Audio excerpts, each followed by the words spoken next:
A very good morning, everyone. Good afternoon, good evening, as per the schedule when you will be attending this amendment class. तो मैं आज start कर रही हूँ CA inter law की amendment class for the papers upcoming papers जो आप 2020 में अटेम्प्ट करोगे CA इंटर के जो कि पोस्टपोन हुए हैं। तो मैंने अमेंडमेंट्स की लिस्ट देखी है जो ICI ने इशू की है। कंसिडरिंग दैट मैं आपको वो सारी इंपॉर्टेंट अमेंडमेंट्स करवा रही हूँ जो कि एक्सपेक्टेड है पेपर में, जिसमें से केस स्टडी उठ सकती है। जो इंपॉर्टेंट अमेंडमेंट्स हैं वो मैं सारी डिटेल में विद एग्जांपल्स करवाऊंगी, और जो छोटी मोटी अमेंडमेंट्स है उसको हम ऊपर ऊपर से करेंगे। ठीक है, तो चैप्टर वाइज मैंने अमेंडमेंट्स को डिवाइड किया हुआ है। तो पहले आज हम स्टार्ट करेंगे चैप्टर 1 और चैप्टर 2 की अमेंडमेंट्स के साथ। ठीक है बेटा, तो we are starting with the amendments of chapter 1 that is preliminary, and we are starting with the chapter 2 incorporation of companies. ठीक है, सबसे पहली जो अमेंडमेंट है that is in government company. The first and the most important amendment in chapter number 1 is in government company. क्या amendment है बेटा? हमने गवर्नमेंट कंपनी में क्या किया है? हमने किया कि अगर किसी भी कंपनी में गवर्नमेंट के पास 51% के इक्विवेलेंट या 51% से ज्यादा पेड अप शेयर कैपिटल है तो उस कंपनी को आप गवर्नमेंट कंपनी बोलते हो, राइट? हमने यही किया है। अब वो 51% अकेला सेंट्रल गवर्नमेंट के पास है, अब वो 51% अकेला स्टेट गवर्नमेंट के पास है, वो 51% गवर्नमेंट्स का मिला के है, या पार्टली सीजी पार्टली एसजी के पास है, या एक से ज्यादा स्टेट गवर्नमेंट को मिला के। ठीक है, या एक से ज्यादा स्टेट गवर्नमेंट को मिला के है। उसके आगे लिखा हुआ है and a company which is subsidiary company of such government company. मतलब अगर आपका किसी कंपनी के पेड अप शेयर कैपिटल में 51% के इक्विवेलेंट या उससे ज्यादा का होल्ड है सरकार का, तो वो गवर्नमेंट कंपनी है। गवर्नमेंट कंपनी की जो सब्सिडरी है, अगर वो प्राइवेट कंपनी है एज एन एग्जांपल, तो उसको भी आप गवर्नमेंट कंपनी ही बोलोगे। व्हाई? बिकॉज सब्सिडरी की नेचर हमेशा उसकी होल्डिंग कंपनी की नेचर से जानी जाती है। नाउ द पॉइंट इज, दोनों पॉइंट्स के बीच में बेटा अगर आप ध्यान से देखो तो एंड दिया हुआ है। एंड, इस एंड का मतलब हम क्या समझेंगे? अगर हम इंटरप्रिटेशन के चैप्टर को ले आए बीच में, तो हम एंड का मतलब समझेंगे ऊपर की कंडीशन भी सेटिस्फाई होगी, नीचे की कंडीशन भी सेटिस्फाई होगी, तब जाके वो गवर्नमेंट कंपनी बनेगी। ठीक है ना? बट अगर आप दिमाग लगाओ, कॉमन सेंस अगर हम लगाएं, तो यहाँ पे जो गवर्नमेंट कंपनी की सब्सिडरी है उसने तो गवर्नमेंट कंपनी रहना ही है ना। इसका मतलब नो डाउट हमारे को गवर्नमेंट ने, मिनिस्ट्री ने गवर्नमेंट कंपनी की डेफिनेशन में एंड वर्ड तो दे दिया है, बट अगर हम ध्यान से देखें तो ये एंड वर्ड इंटरप्रेट होएगा और के फॉर्म में। This will be interpreted as और।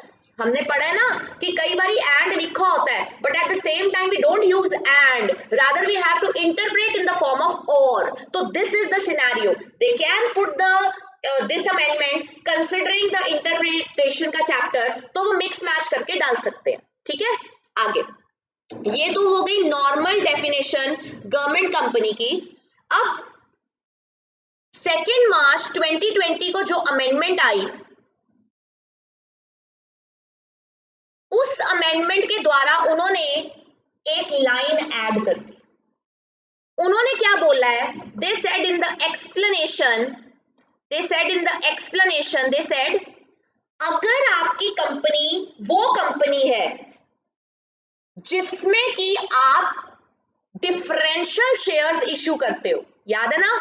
इक्विटी शेयर्स दो तरह के होते हैं, एक ऑर्डिनरी इक्विटी शेयर्स, एक equity shares with differential voting rights. Remember, preference shares की तो डिफरेंशियल वोटिंग नहीं होती, क्योंकि प्रेफरेंस शेयर होल्डर्स तो वैसे ही नॉर्मल सर्कमस्टांसेस में वोटिंग कर ही नहीं सकते। रिमेंबर, तो वो कहते हैं अगर आपका कंपनी ऐसी है कि आप डिफरेंशियल वोटिंग राइट्स इश्यू करते हो, अगर ऐसा है तो आप ये देखने के लिए कि वो रिस्पेक्टिव कंपनी गवर्नमेंट कंपनी है कि नहीं, आप पेड अप शेयर कैपिटल उस कंपनी में नहीं देखोगे 51% है कि नहीं, रादर आप ये देखोगे शैल बी कंस्ट्रूड, इन शब्दों को, पेड अप शेयर कैपिटल को ना देखते हुए किन शब्दों को देखोगे?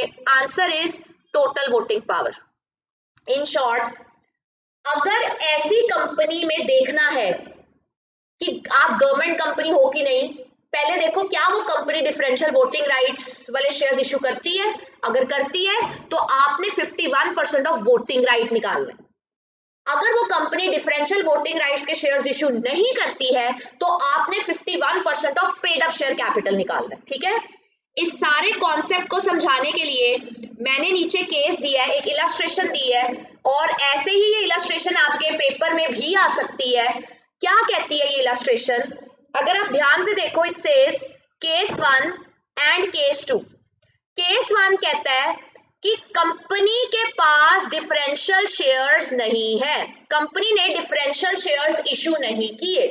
केस 2 कहता है अगर कंपनी ने डिफरेंशियल शेयर्स इशू कर रखे हैं फिर आप क्या करोगे? तो आपके पास 2 सेपरेट सिनेरियोज है। ठीक है, तो first is no differential shares, second is with differential shares. सबसे पहले आ गया equity share capital. Equity share capital ले लेते हैं ऑर्डिनरी शेयर्स का।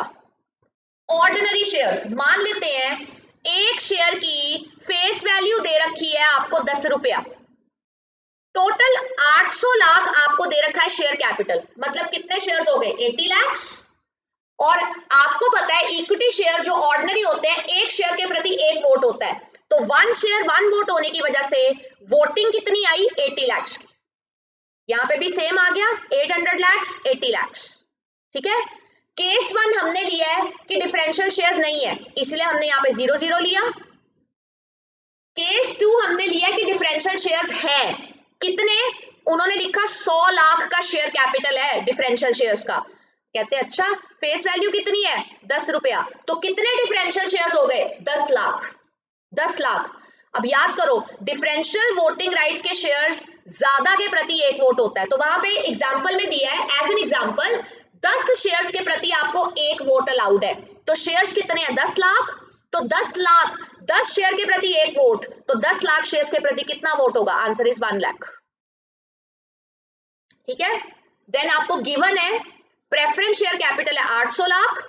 इधर भी मैम यहाँ पे डंडी क्यों बना दी, यहाँ पे ब्लैंक क्यों डाला? बिकॉज मैंने आपको अभी बताया था in normal circumstances preference share holders को वोटिंग करनी अलाउड नहीं होती, दैट इज वाई उसको ब्लैंक छोड़ दिया। ठीक है, अब जब मैंने टोटल किया, अगर आप ध्यान से देखो, अब जब मैंने टोटल किया 800 लाख ये 800 लाख ये, मेरा total paid up share capital आ गया 1600 लाख रुपए का। ठीक है, यह 0 है, लेकिन यहाँ पे 100 लाख के डिफरेंशियल शेयर्स है, तो 800 प्लस 100 प्लस 800, डिफरेंशियल शेयर्स वाले केस में total paid up share capital आ गया 1700 लाख रुपए का। 1700 लाख रुपए का। आगे अगर वोटिंग पावर की बात करें तो यहाँ पे पहले केस में सिर्फ इक्विटी शेयर्स है तो 80 लाख वोट्स है, वहां पे 1 लाख डिफरेंशियल शेयर्स भी हैं और 80 लाख इक्विटी शेयर्स के वोट है, टोटल 81 लाख है। नाउ अंडरस्टैंड, फर्स्ट कैटेगरी वो है कि डिफरेंशियल शेयर्स नहीं है, तो मुझे वोटिंग को तो देखना ही नहीं है ना, I don't have to consider voting पहले केस में। सी फर्स्ट केस में don't consider voting power, what to consider? 51% of paid up share capital. तो यहाँ पे गिवन कितना है? 1600 lakh paid up share capital है। अगर उस रिस्पेक्टिव कंपनी का 51% ऑफ 1600 लाख रुपया किसी भी गवर्नमेंट के पास है तो उसको आप गवर्नमेंट कंपनी बोल दोगे। ठीक है, राइट हैंड साइड। अब डिफरेंशियल शेयर्स हैं, अब मैंने यहाँ पे पेड अप शेयर कैपिटल को कंसिडर नहीं करना, मैंने क्या चीज कंसिडर करनी है? वोटिंग पावर को। वोटिंग पावर यानी कि 81 लाख का मैं 51% निकालूंगी।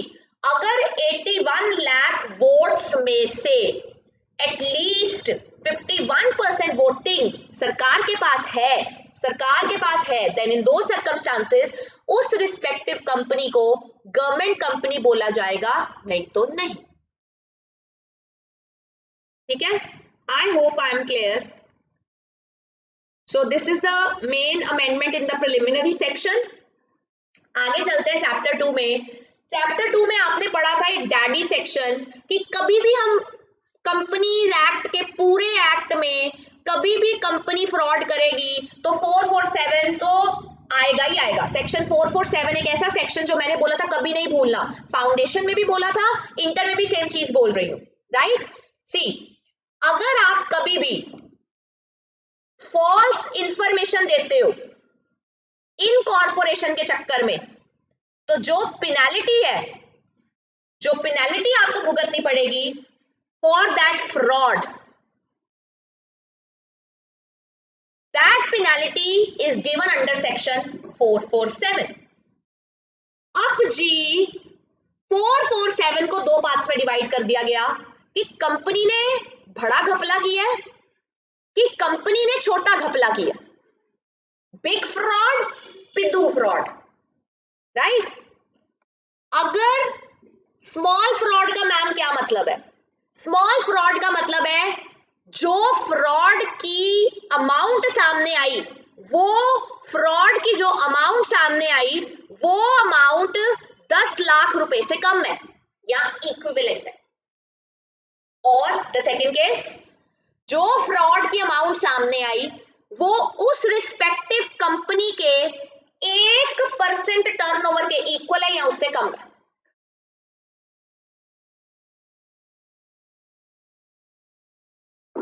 ठीक है, फर्स्ट केस अभी खत्म नहीं हुआ, साथ में है जी and does not involve public interest। what does this mean? Public at large उस फ्रॉड से इफेक्ट नहीं हुई होनी चाहिए। सी, अगर फ्रॉड की कीमत 10 लाख के इक्विवेलेंट या कम है, 1% ऑफ टर्नओवर के इक्विवेलेंट या कम है, दोनों में से एक कंडीशन, प्लस मान लो कंपनी ने 5 लाख का फ्रॉड किया, मैं कहूंगी स्मॉल फ्रॉड है। एक्सक्यूज मी, आप अभी नहीं बोल सकते कि ये स्मॉल फ्रॉड है, क्रॉस चेक, कहीं चाहे अमाउंट कम है, कहीं पब्लिक एट लार्ज तो इफेक्ट नहीं हुई। अगर पब्लिक एट लार्ज इफेक्ट हो गई तो आप उसको बिग फ्रॉड में ले आओगे। तो स्मॉल फ्रॉड तब देखना है जब पब्लिक पे असर भी ना हो प्लस अमाउंट्स इस लिमिट के विद इन हो। ठीक है, अगर आपकी अमाउंट ऑफ फ्रॉड इस लिमिट के बियॉन्ड है तो वो आ जाएगा बिग फ्रॉड में, या आपका फ्रॉड पब्लिक को इफेक्ट किया तो वो आ जाएगा बिग फ्रॉड में। ठीक है, फर्क क्या है? बिग फ्रॉड में नॉर्मल केस में मिनिमम सजा है 6 महीने की, मैक्सिमम सजा है 10 साल की, और अगर पब्लिक पे असर गया मिनिमम सजा है 3 साल की, मैक्सिमम सजा है 10 साल की।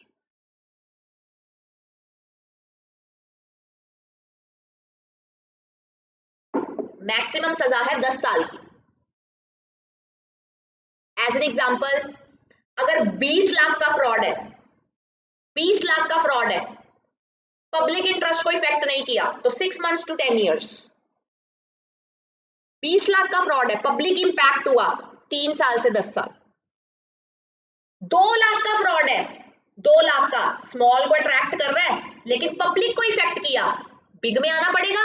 कितनी सजा? 3 साल से 10 साल। तो ये क्वेश्चंस आपको एज इट इज पूछे जा सकते हैं कि the fraud amount is 20 lakhs but it does not involve public interest, या इट डज इन्वॉल्व, तो what is the minimum amount of imprisonment, minimum tenure of imprisonment? these kind of questions can turn up in MCQ। ठीक है, आगे दूसरा, साथ में सजा तो होगी, सजा तो होगी, बच्चों के नहीं एंड, चक्की पीसिंग एंड पीसिंग भी करनी पड़ेगी। सजा तो होगी, चक्की पीसिंग तो करोगे, साथ में पेनाल्टी भी भुगतोगे। कितनी? मिनिमम अमाउंट जो पेनाल्टी की है, जितना तुमने फ्रॉड किया 100%, मैक्सिमम अमाउंट जहां तक तुम्हें जज पेनाल्टी डाल सकता है 300%, यानी कि 3 times द फ्रॉड। मतलब अगर लाख रुपए का घपला है तो लाख रुपए से लेकर 3 लाख रुपए तक की पेनाल्टी तुम्हारे पे डाली जाएगी, एंड है दोनों भुगतना पड़ेगा, right. What about small fraud? Small fraud के केस में बेटा, स्मॉल फ्रॉड के केस में इम्प्रिजनमेंट की मैक्सिमम हद है 5 साल, या और फाइन की हद है 50 लाख, 50 लाख। लेकिन अमेंडमेंट में उन्होंने डाल दिया एंड बोथ। अब पंगा और डलेगा कि एंड डलेगा, मैम दोनों कैसे आ सकते हैं? सी, समझना इस चीज को, जब आपका फ्रॉड स्मॉल है, मान लो 2 लाख रुपए का और पब्लिक की इंटरेस्ट पे इफेक्ट नहीं हुआ, 2 लाख रुपए का स्मॉल फ्रॉड हो गया। जज ने आपको 2 लाख का फ्रॉड किया ना, आपने 2.5 लाख की पेनाल्टी डाल दी, मान लो जज ने तुम्हारे को 2.5 लाख की पेनाल्टी डाल दी, तुम चले गए, तुम्हें सजा नहीं हुई, इंप्रिजनमेंट नहीं हुई। यहां से मुझे क्या पता चला, can imprisonment be 0 years? Answer is yes. Why? जज ने 2.5 लाख की पेनाल्टी डाली, जेल नहीं भेजा, क्योंकि और है। दिस मीन सजा हो भी सकती है, नहीं भी, in case of small, in case of big होगी। You getting it? क्योंकि वहां पे मिनिमम है भाई, तू बच ही नहीं सकता। स्मॉल में बच जाएगा, 0 years है, ठीक है। तो जब 2.5 लाख की पेनाल्टी थी, आपने भुगती, आप ज्यादा शाणे निकले, आपको लगा 447 में एक बार ये ट्रैक्ट हो तो चुका ही हूं, स्मॉल कंपनी हूं, दोबारा घपला मारता हूं, तुमने दोबारा फ्रॉड किया, तुम्हारी कंपनी फिर से स्मॉल फ्रॉड था। जज कहता तेरे पे ऑलरेडी पहले केस हुआ, तेरे को हमने सिर्फ पेनाल्टी डाल के छोड़ दिया, तूने उसी चीज को दोबारा रिपीट किया, अब तू आजा शिकंजे में, अब तेरे को बोथ बेयर करना पड़ेगा। मतलब तेरे को इम्प्रिजनमेंट भी होगी, तेरे को फाइन भी देना पड़ेगा। कितना? मैक्सिमम इम्प्रिजनमेंट 5 years है, मिनिमम टाइम नहीं बताया हुआ सरकार ने। मैक्सिमम फाइन 50 लाख है, मिनिमम नहीं बताया, हो सकता है 0, हो सकता है 2 रुपया, हो सकता है 10,000 रुपया, बट लिमिट इज 50 lakhs। तो पहली बार और लगता है, जब दोबारा वही गलती रिपीट करो तो एंड लगाता है जज, ठीक है। आगे एग्जाम्पल दिया नीचे, मान लो फ्लॉड है 2 लाख रुपए का, लेकिन पब्लिक पे असर डाल दिया, तो 447 अट्रैक्ट होगा। जब 2 लाख देखोगे तो आपको लगेगा कि स्मॉल फ्रॉड है, लेकिन पब्लिक इंटरेस्ट इफेक्ट हो गया, फिर तो स्मॉल फ्रॉड हो नहीं सकता, फिर आपको क्या ट्रीट करना पड़ेगा इसको, बिग फ्रॉड। और बिग फ्रॉड की सजा आपको पता है 6 months to 10 years in normal, 3 years to 10 years in public interest, और फाइन 100 गुना से 300 गुना, ठीक है ना, 100% से लेके 300%। आगे next, this was the amendment of 447, ठीक है। नेक्स्ट अमेंडमेंट है, बहुत इंपॉर्टेंट अमेंडमेंट है, ध्यान से सुनिए मेरी बात, क्योंकि हमको यहां से एक्सपेक्टेड क्वेश्चन है, डायरेक्ट भी हो सकता है, केस स्टडी भी हो सकती है, राइट। अब तक आपने पढ़ा हम इनकॉर्पोरेशन करते हैं किसी भी कंपनी की,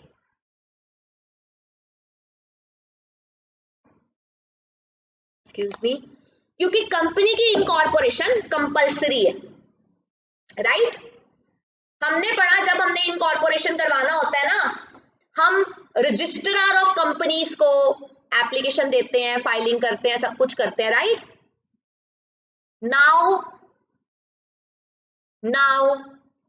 all the formalities of incorporation which were earlier handled by ROC, Registrar of Companies, will be handled by CRC. Very important amendment. CRC is Central Registration Center. अब सेंट्रल रजिस्ट्रेशन सेंटर, सी ये India में only एक है, ROC India में बहुत है, city का अलग, कहीं कहीं पे सिटी का अलग है, कहीं पे स्टेट का अलग है, कहीं पे एक आरओसी 2 स्टेट को हैंडल कर रहा है, एक आरओसी 2 रीजन्स को हैंडल कर रहा है। यू नो दिस, आरओसी अपने देश में बहुत है, सेंट्रल रजिस्ट्रेशन सेंटर सिर्फ एक है और गुरुग्राम में, ठीक है।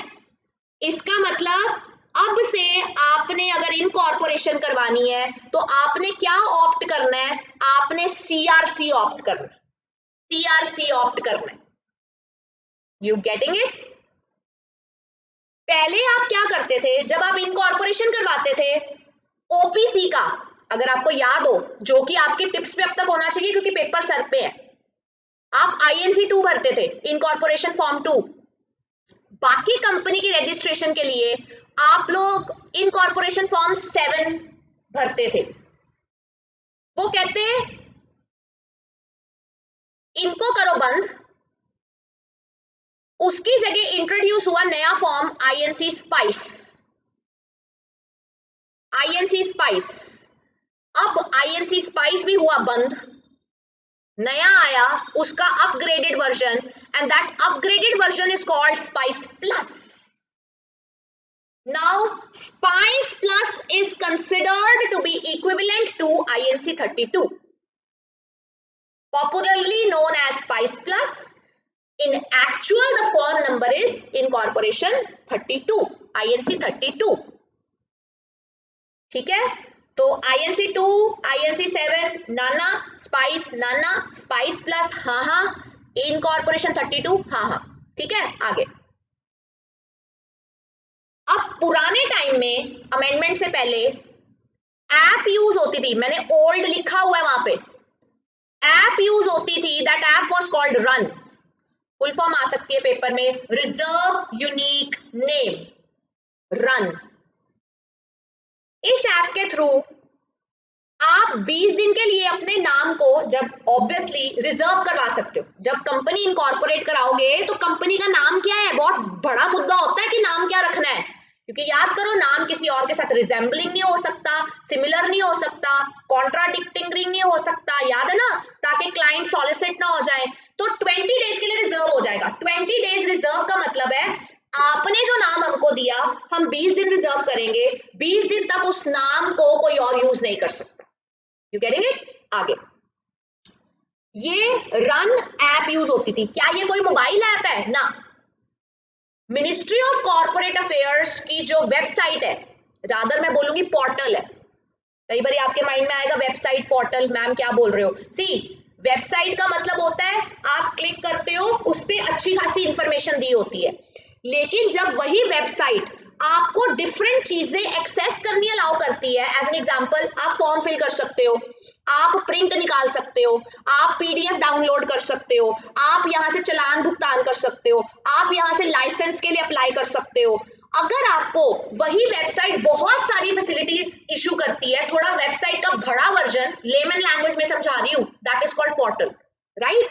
तो जो MCA का पोर्टल है वहां पे ये रन नाम का एक ऑप्शन है. ये बोलते हम ऐप है, बट इन एक्चुअल में ये कोई मोबाइल ऐप नहीं है. ठीक है, आगे मैंने वहां पे लिखा ये ओल्ड है. ओल्ड क्यों? क्यों? उन्होंने अब बोला जब आप न्यू कंपनी खोलने जा रहे हो, चाहे वो OPC हो, चाहे वो पब्लिक हो, चाहे वो प्राइवेट हो, चाहे वो गवर्नमेंट कंपनी है, what ever kind of company it is, अगर वो न्यू कंपनी है तो आपको अपना नाम रिजर्व करवाना पड़ेगा. रिजर्व करवाने के लिए फॉर्म भरोगे, वो कहते थम जाओ. क्यों? जो स्पाइस प्लस और INC 32 निकाला है हमने ना, वो मल्टीपर्पज फॉर्म है. इसी फॉर्म से इनकॉर्पोरेशन भी होगी, इसी फॉर्म से नेम रिजर्व भी होगा. कोई सेपरेट फॉर्म यूज करने की जरूरत नहीं है. कितने दिन के लिए रिजर्व करोगे जी? 20 डेज के लिए. मैम अभी तो बोला था 20 दिन रन ऐप करती है, मैंने वहां पे ओल्ड भी तो लिखा था ना बेटा. Now what does mean? क्या रन ऐप को उड़ा दिया, खत्म हो गई? बिल्कुल खत्म नहीं हुई. उन्होंने क्या किया है, मेरी बात आज गौर से समझना, पेपर में वो जैसे मर्जी कंफ्यूज करें, तुमने एक लॉजिक लेके चलना है. क्या? जब भी तुमने कंपनी के प्रति नया फ्रेश कुछ करना है, वहां पे स्पाइस प्लस या INC 32 सपोर्ट करेगा. जब भी तुमने कंपनी के किसी पुराने मुद्दे को छेड़ना है, जैसे कि कंपनी एग्जिस्ट करती है ऑलरेडी, कंपनी पुरानी है, उसका ओल्ड कंपनी का नाम आज बदलवाना है, तो नया मुद्दा तो नहीं है ना, कंपनी का न्यू फ्रेश तो कुछ नहीं ना कर रहे, पुरानी चीज को छेड़ना है, तो पुराने फॉर्म्स लागू रहेंगे. Understand, this is the roots of the change. जब भी फ्रेश कुछ करना है, बहुत चीजों में अब फालतू के निल्ली पिल्ली सारे फॉर्म्स हटा दिए, स्पाइस प्लस से सब कुछ हो जाएगा, INC 32 मतलब सब कुछ हो जाएगा.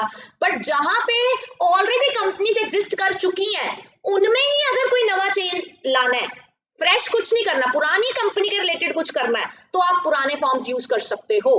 तो नेम के लिए रन ऐप यूज होती थी. उन्होंने बोला ठीक है, ओल्ड कंपनी हो ना, नाम बदलना है ना, फिर तुम्हारे को INC 32 की जरूरत नहीं है, तुम ये काम रन ऐप से ही कर सकते हो. लेकिन जो रन ऐप है, जब वो नाम को अब रजिस्टर करेगी बच्चा, वो करेगी 60 डेज के लिए. तो ओल्ड कंपनी नाम करने के लिए रन ऐप यूज करेगी, न्यू कंपनी स्पाइस प्लस से ही काम को खत्म कर देगी, सार लेगी। The point is new company के लिए जो नेम रिजर्वेशन होता है that is for 20 days, MCQ hit मारता है। ओल्ड कंपनी के लिए जो नेम रिजर्वेशन होता है that is for 60 days, again MCQ hit मारता है। न्यू कंपनी के लिए जो फॉर्म यूज होगा that is spice plus INC 32, MCQ hit मारता है। ओल्ड कंपनी के लिए रन ऐप यूज होगी, it's not a form, it's an app, that is again MCQ hit मारता है। ठीक है जी, आगे। अब बड़ी देर से मैं स्पाइस प्लस बोली जा रही हूँ, क्या फुल फॉर्म है मैम स्पाइस प्लस की? रन की तो बता दी, स्पाइस प्लस की क्या है? It says simplified pro forma for incorporating companies electronically plus.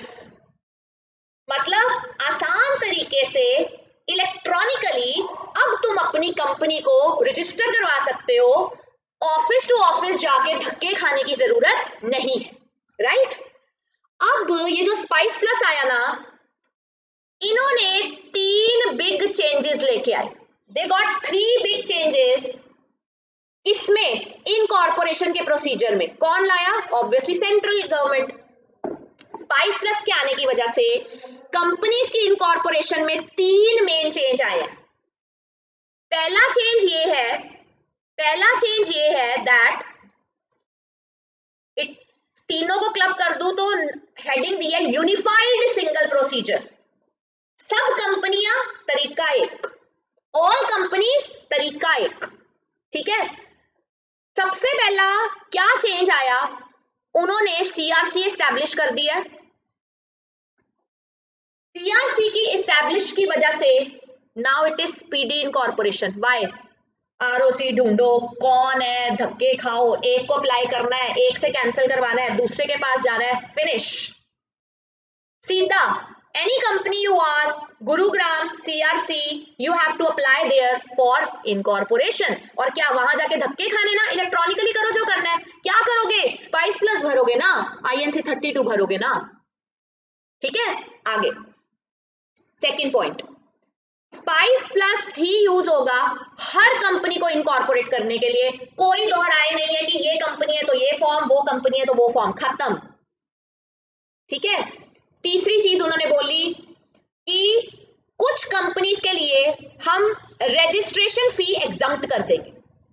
यहां से इंपॉर्टेंट MCQ निकलता है, कौन सी कंपनीज को रजिस्ट्रेशन फी एग्जम्प्टेड है?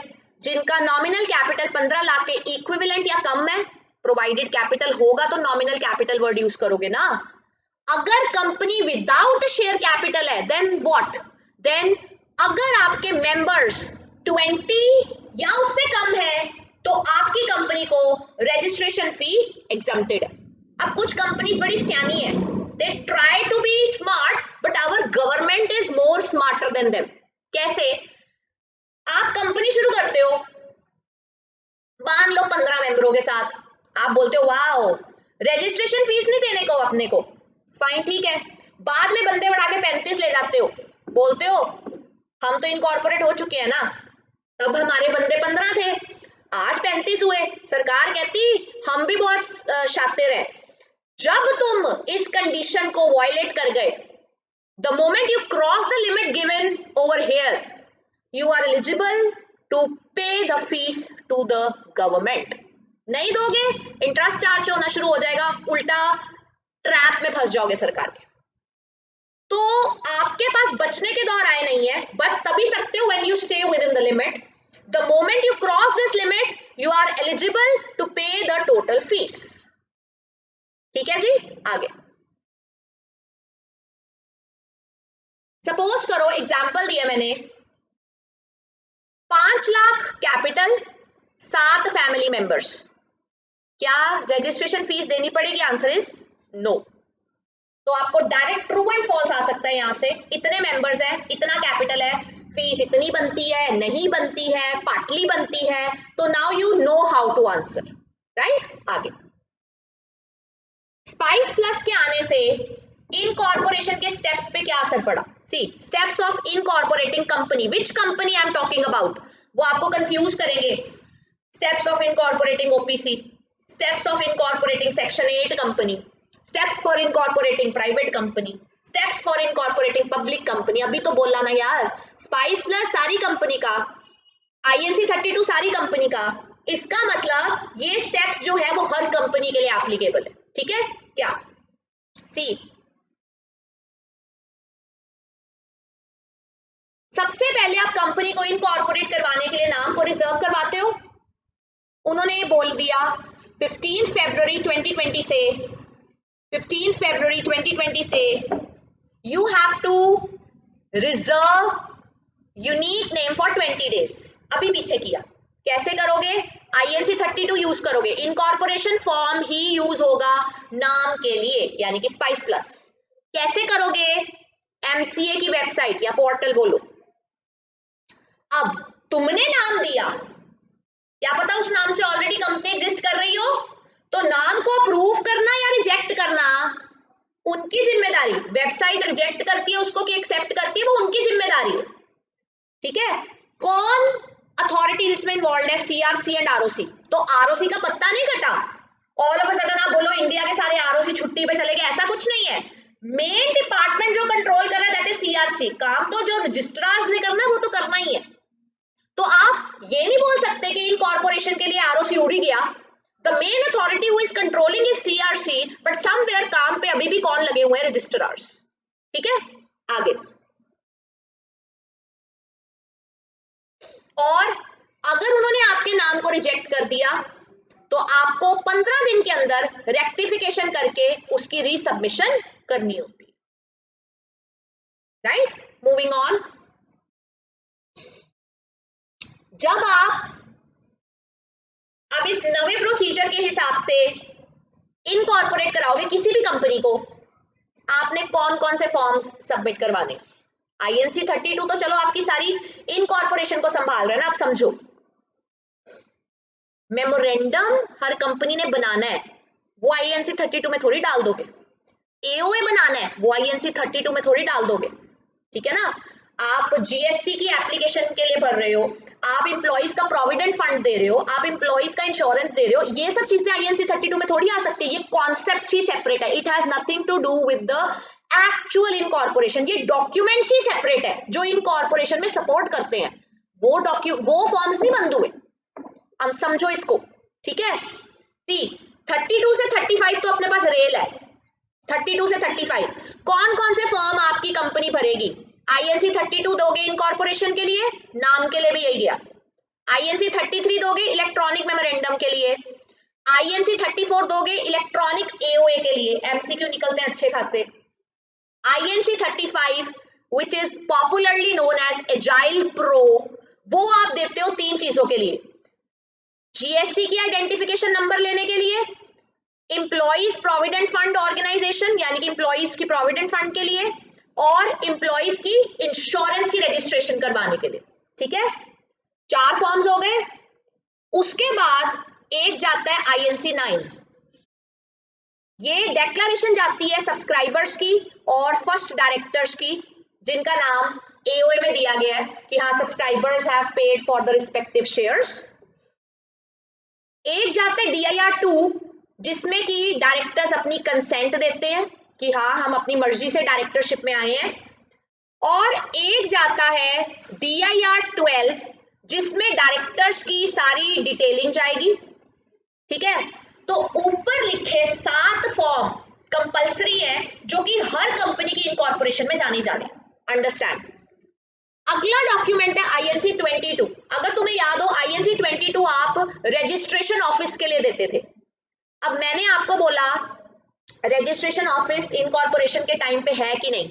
भाई अगर तो रजिस्ट्रेशन ऑफिस तेरा पहले से डिसाइडेड है और जब तुम स्पाइस प्लस दे रहे हो यानी कि INC 32 दे रहे हो, अगर तुम्हारा रजिस्टर्ड ऑफिस पहले से डिसाइडेड है तो ठीक है ना, INC 32 से ही चलाओ ना, फिर सेपरेट फॉर्म नहीं देना पड़ता। लेकिन जब तुमने इनकॉर्पोरेशन के लिए अप्लाई किया, तुम्हें नहीं पता था कि अभी तुम्हारा रजिस्टर्ड ऑफिस क्या होगा। नहीं पता था तो ठीक है ना, ज्यादा दिन नहीं है, 30 दिन है, डिसाइड तो करना पड़ेगा। बट तब तुम ऑलरेडी इनकॉर्पोरेशन का फॉर्म स्पाइस प्लस INC 32 भर के दे चुके हो, तो अब तुम्हारे पास दोहराए नहीं है, तुम दोबारा वो फॉर्म तो फाइल कर नहीं सकते। तो अगर आप पहले इनकॉर्पोरेशन की प्रोसीजर्स फिनिश कर चुके हो और बाद में रजिस्टर्ड ऑफिस की डिटेलिंग्स देते हो, देन यू यूज INC 22। तो यहां से मुझे ये पता चलता है कि ऊपर लिखे 1 to 7 फॉर्म्स कंपलसरी है हर एक कंपनी की इनकॉर्पोरेशन के लिए, बट जो 8th फॉर्म है INC 22, this is the form which is optional. Optional, you have an option to send it or not to send it। ठीक है जी, आगे भैया जी इसकी पहले मिट्टी तो उतरवाइए, अगर मिट्टी के ऊपर ही पेंट कर देंगे तो कैसे चलेगा? मिट्टी लगी है उसके ऊपर, बोलिए ना उनको, मिट्टी के ऊपर ही कर देंगे तो कैसे चलेगा?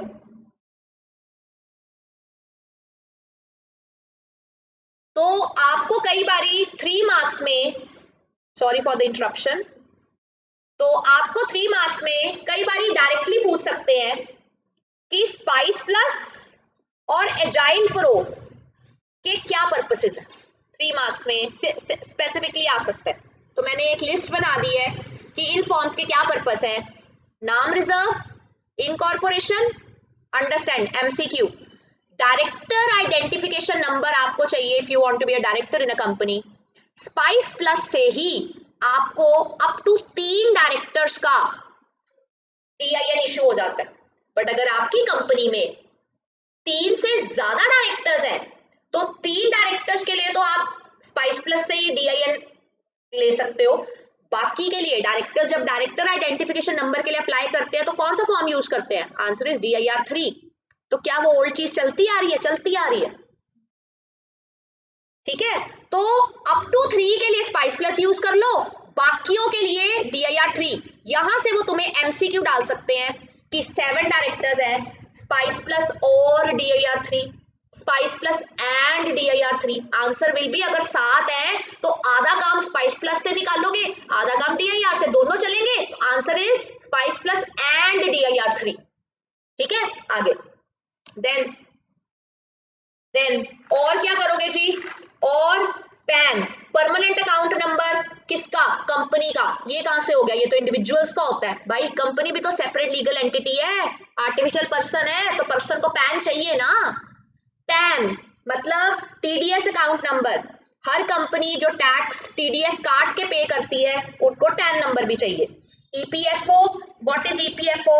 एम्प्लॉइज फंड ऑर्गेनाइजेशन, मतलब एम्प्लॉइज प्रोविडेंट फंड की रजिस्ट्रेशन। ESIC, ये सारी फुल फॉर्म्स पीछे लिखी हुई है इसलिए मैं दोबारा नहीं लिख रही हूँ। ESIC it's employees state insurance corporation, employees की कॉर्पोरेशन की रजिस्ट्रेशन, इंश्योरेंस की रजिस्ट्रेशन। कंपनी का बैंक अकाउंट ओपन करना है, GSTIN, GST की आइडेंटिफिकेशन नंबर की एप्लीकेशन, ये सब चीजें इन्हीं से ही सर जाती हैं। तो फॉर्म 2, पर्पस अनेक। ठीक है, आगे नेक्स्ट स्टेप आ जाता है issue of certificate of incorporation. अब यहाँ पे तुमने कुछ नहीं करना, यहाँ पे CRC ने काम करना है। CRC तुम्हारे दिए द्वारा ऊपर लिखे सारे डॉक्यूमेंटेशन से सेटिस्फाई हो गई, तुम्हारा EMOA चेक कर लिया, EAOA चेक कर लिया, दे चेक एवरीथिंग, और उन्होंने तुम्हारे को सर्टिफिकेट ऑफ इनकॉर्पोरेशन इशू कर दिया INC 11। ठीक है, अब मैंने ऊपर तुम्हें बोला है कि हर कंपनी की इनकॉर्पोरेशन के लिए ये कॉन्सेप्ट एप्लीकेबल है, राइट। ऊपर हमने 8 फॉर्म्स किए हैं जिनमें से 1 से 7 कंपलसरी है, 8th वाला ऑप्शनल है। लेकिन OPC के केस में फर्स्ट 8 फॉर्म्स के साथ एक एक्स्ट्रा चाहिए, मैंने लिखा हुआ है एक एक्स्ट्रा चाहिए। कौन सा फॉर्म चाहिए? Answer is INC 3। किस चीज का फॉर्म है? बहुत इंपॉर्टेंट फॉर्म है, आपको नॉमिनी का कंसेंट लेना पड़ता है। मतलब OPC में एक बंदा मरा गया तो उसकी कंपनी को कौन संभालेगा? तो that is a very important document as far as OPC is concerned. तो जब आप INC 32 यानी कि स्पाइस प्लस फिल करोगे, उसके साथ ही आप INC 3 को क्या कर देते हो? अटैच्ड, सेपरेटली देने की जरूरत नहीं होती, बाकी सब कुछ सेम है। OPC में एक एक्स्ट्रा फॉर्म अटैच हुआ, ठीक है। सिमिलरली सेक्शन 8 कंपनी में ऊपर लिखा सब कुछ सेम है, क्या फर्क आया? सेक्शन 8 कंपनी में आपको लाइसेंस ग्रांट होता था, याद है? तब फॉर्म कौन सा यूज होता? INC 12, जो कि मैंने काटा हुआ है यहाँ पे। अब INC 12 की जरूरत नहीं है, स्पाइस प्लस से ही लाइसेंस का काम भी हो जाएगा। अंडरस्टैंड? मैंने अभी तुम्हें एक बात बोली थी कि क्या 12 हट गया? मैंने बोला हटा कुछ भी नहीं। स्पाइस प्लस हर फ्रेश चीज के लिए, ओल्ड चीज छेड़ोगे तो पुराने फॉर्म्स चलेंगे, राइट? एक और change, section 8 company electronic MOA नहीं यूज होता, तो वहां पे आईएनसी 33 नहीं जाएगा, वहां पे आईएनसी 13 जाएगा, यानी कि मैनुअल एमओए जाता है। इंपॉर्टेंट पॉइंट है सेक्शन 8 का कि हर कंपनी के लिए ऊपर लिखे 8 फॉर्म्स एप्लीकेबल, ओपीसी के लिए एक और form applicable, nominee form. Section 8 company के लिए आईएनसी 33 नहीं यूज किया जाएगा, ईएमओए नहीं यूज होता, मैनुअल एमओए यूज होता है, दैट इज आईएनसी 13। ठीक है, अब देखो सेक्शन 8 कंपनी, तुम नवी कंपनी खोल रहे हो और सरकार से लाइसेंस चाहते हो कि हाँ मैंने चैरिटेबल पर्पसेस के लिए कंपनी खोलनी है, मैं डिविडेंड नहीं दूंगा, प्रॉफिट डिस्ट्रीब्यूट नहीं करूंगा, सेम रेगुलेशन में सारे काम को दोबारा यूज करूंगा पैसे को, तो मेरे को charitable purpose, religion, education, sport को प्रमोट करने के लिए कंपनी क्रिएट करनी है। यही होता है ना section 8 company with charitable purpose. अगर आप नवी कंपनी खोल रहे हो तो लाइसेंस के लिए आप एक ही फॉर्म यूज करोगे, स्पाइस प्लस लाइसेंस एप्लीकेशन के लिए स्पाइस प्लस आईएनसी 32। पहले आप आईएनसी 12 बरत रहे थे, नहीं चाहिए ना, but what does it mean? क्या 12 हट गया? मैंने क्लियरली आपको बोला है, आपने मेरा एक लॉजिक पकड़ के चलना है। अगर आप न्यू काम कर रहे हो तो वो स्पाइस प्लस कराएगा, अगर आप एग्जिस्टिंग किसी और कंपनी को सेक्शन 8 में कन्वर्ट करवाने लगे हो तो ओल्ड कंपनी को कन्वर्जन करवा रहे हो, फिर पुराना फॉर्म ही चलेगा। और पुराना फॉर्म कौन सा था? आईएनसी 12।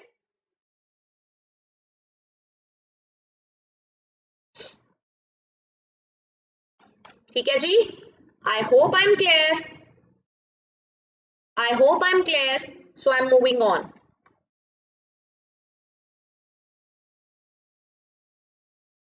जिन बच्चों को प्रॉब्लम आएगी नोटिंग की, तो जो हमारी आईसीएम ऐप है वहां पे ये सारे नोट्स का पीडीएफ आपको सेंड होगा, आप वहां से नोट्स कॉपी कर सकते हो। ठीक है, you can copy the notes from ICM app.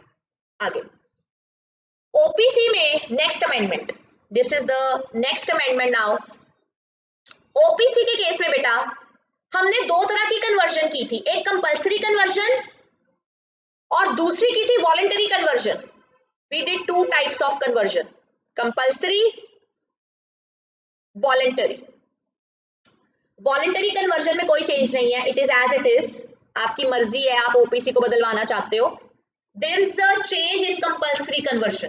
क्या चेंज है? सी, आपने किया था अगर कंपनी का paid up share capital 50 lakh से बढ़ जाता है या कंपनी का एवरेज एनुअल टर्नओवर एक्सीड कर जाता है 2 करोड़ रेलेवेंट पीरियड के लिए, तो आपको जबरन मजबूरी में उस ओपीसी को कन्वर्ट करवाना पड़ेगा रिस्पेक्टिव प्राइवेट या पब्लिक कंपनी में। समझना। Now what about this 50 lakhs? कब ये 50 lakhs बढ़ा? Answer is at any point of time. ये 50 लाख जब मर्जी बढ़े तुम्हारे को बदलवाना पड़ेगा ओपीसी को, यू हैव टू कन्वर्ट। लेकिन लिखा यहाँ पे एनुअल टर्नओवर है, आगे दिए हुए during relevant period. Now what does this relevant period here means? Relevant period का मतलब है immediately preceding 3 consecutive financial years। Immediately preceding 3 consecutive financial years। ऐसा कैसे मैम? आपको समझाती हूं मैं, देखो नीचे मैंने एग्जांपल दिया है। एक कंपनी है ABC trading private limited, it's an OPC, incorporate हुई है 1 जून 2015 को, पेड अप शेयर कैपिटल है 36 लाख रुपए का, और सिंस इनकॉर्पोरेशन यही चलता आ रहा है।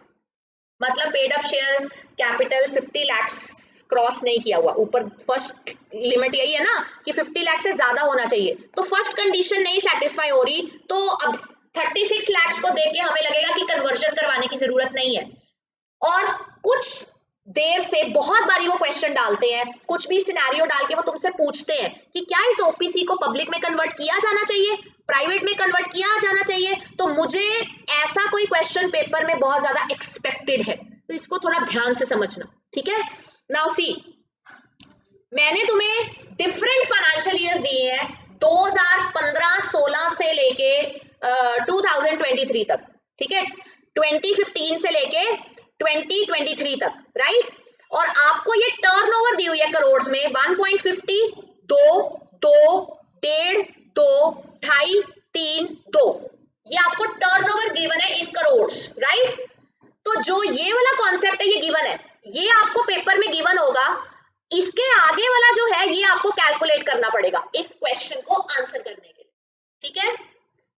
अभी हमने पीछे किया 36 लाख दे रहे हैं, 50 लाख की तो लिमिट के विद इन है, पर टर्नओवर दी है ना, दूसरी कंडीशन भी तो है कि टर्नओवर अगर 2 CR क्रॉस कर जाए, लेकिन वो रेलेवेंट पीरियड का मतलब क्या है कि 3 साल, पिछले 3 साल का एवरेज लेना है।